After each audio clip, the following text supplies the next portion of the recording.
द्रौपदी के श्राप के कारण कुत्ते खुले में करते हैं सहवास, लेकिन क्या ये बात सत्य है या फिर एक झूठ है? क्योंकि सभी जानवर तो खुले में ही सहवास करते हैं, फिर कुत्ते का खुले में सहवास करने के पीछे द्रौपदी के श्राप की असली सच्चाई क्या है?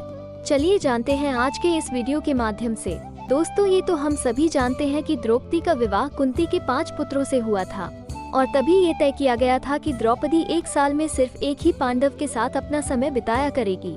जब वो किसी पांडव के साथ अपने कक्ष में समय बिता रही होगी, तब जो भी पांडव कक्ष में होगा वो अपनी पादुकाओं को बाहर ही निकाल देगा, जिससे कोई और पांडव कक्ष में न आ जाए। ये बातें सभी पांडवों ने मान ली थी।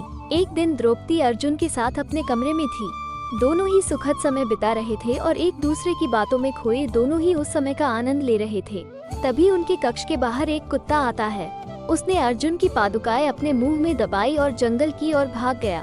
जंगल जाकर कुत्ता उसे पादुकाओं से खेलने लगा। उधर भीम अपने कक्ष में जा रहे थे।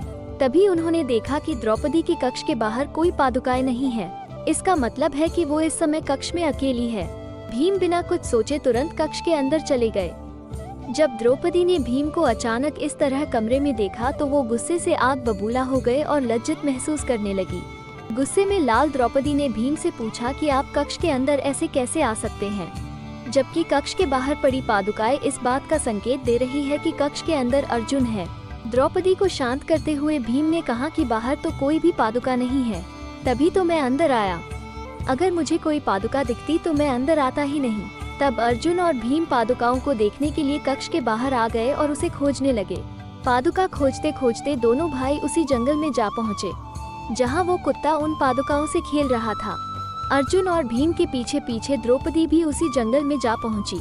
जब उन्होंने उस कुत्ते को पादुकाओं के साथ खेलते हुए देखा, तब गुस्से से भरी द्रौपदी ने ना आव देखा न ताव और कुत्ते को श्राप दे दिया। उन्होंने श्राप देते हुए कहा कि आज तुम्हारी वजह से मुझे भीम के सामने शर्मिंदा होना पड़ा है, इसलिए मैं तुम्हें और तुम्हारी पूरी जाति को खुले में सहवास करने का श्राप देती हूँ।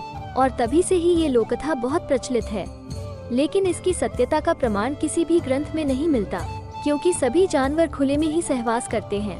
फिर द्रौपदी ने कुत्ते को खुले में सहवास करने का श्राप दिया होगा, ये विश्वास करना बहुत मुश्किल है। और आप भी ऐसी किसी भी कहानी पर बिल्कुल भी विश्वास ना करें। आशा करते हैं आपको ये वीडियो पसंद आई होगी। अगर वीडियो पसंद आई हो तो कमेंट में लिख दीजिए जय श्री कृष्ण।